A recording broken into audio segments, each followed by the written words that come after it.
Assalamualaikum warahmatullahi wabarakatuh.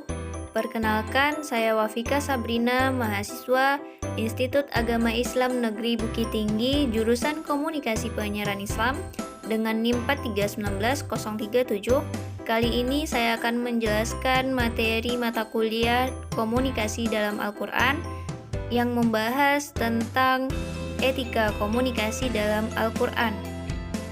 Sebelum kita membahas apa-apa saja etika komunikasi dalam Al-Quran, terlebih dahulu saya akan menjelaskan pengertian etika komunikasi, dan etika komunikasi dalam Al-Quran.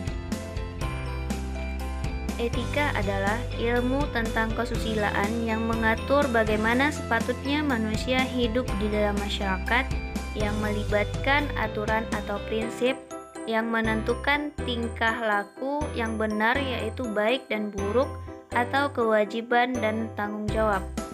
Sedangkan etika komunikasi adalah gagasan moral yang mempengaruhi komunikasi. Secara umum, etika komunikasi berkaitan dengan moral good present dalam segala bentuk komunikasi manusia. Selanjutnya, etika komunikasi dalam Al-Quran adalah aturan atau pedoman tentang etika berbicara atau tata cara berkomunikasi yang menunjukkan tentang bagaimana prinsip serta aturan tingkah laku ketika berkomunikasi, baik itu dengan Allah maupun dengan sesama manusia sesuai dengan Al-Quran. Dalam kehidupan sehari-hari, kita mengenal etika sebagai bentuk sopan santun dalam berbicara.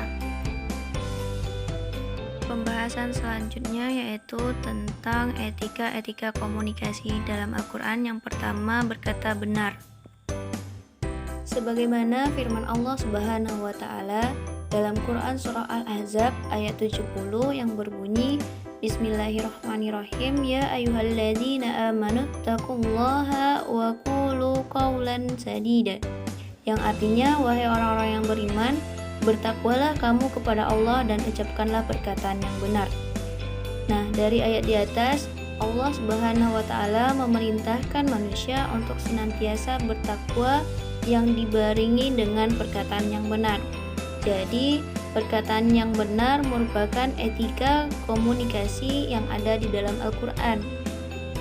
Al-Quran menyatakan bahwa berbicara yang benar, menyampaikan pesan yang benar-benar adalah prasyarat untuk kebesaran, kebaikan, kemaslahatan, dan amal. Yang kedua, berkata baik.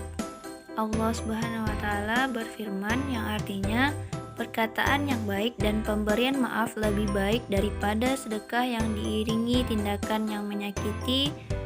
Allah Maha Kaya, Maha Penyantun. Dalam ayat ini, Allah memperingatkan bahwa perkataan yang baik dan pantas serta pemberian maaf lebih baik daripada pemberian sedekah yang diiringi dengan perkataan yang menyakitkan hati penerima.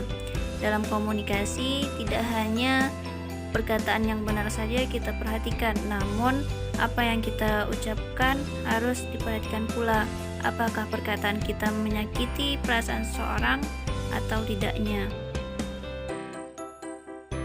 Yang ketiga yaitu berkata yang mudah dimengerti dan pantas. Dalam komunikasi, baik lisan maupun tulisan dianjurkan untuk mempergunakan bahasa yang mudah, ringkas, dan tepat.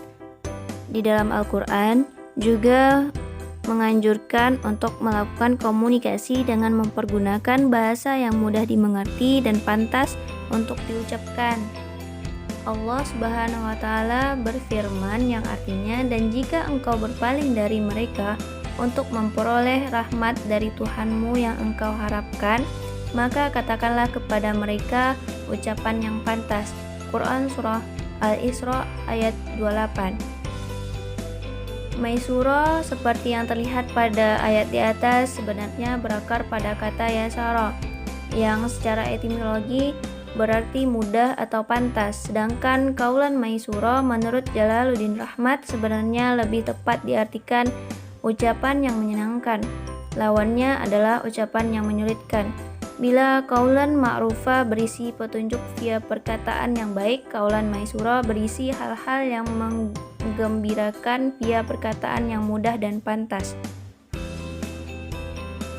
keempat, berkata lemah lembut.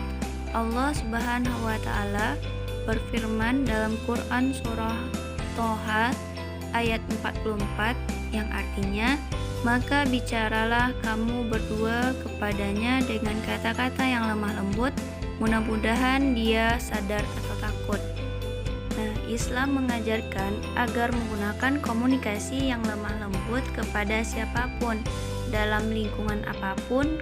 Komunikator sebaiknya berkomunikasi pada komunikan dengan cara lemah lembut, jauh dari pemaksaan dan permusuhan.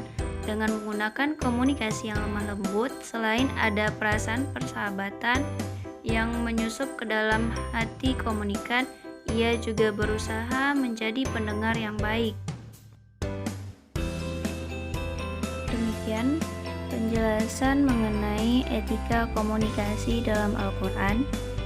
Maka dari penjelasan di atas dapat disimpulkan bahwa dalam berkomunikasi kita harus selalu berkata benar, berkata baik, dan juga apa yang kita ucapkan itu mudah dimengerti, serta dalam penyampaiannya kita berkata dengan lemah lembut.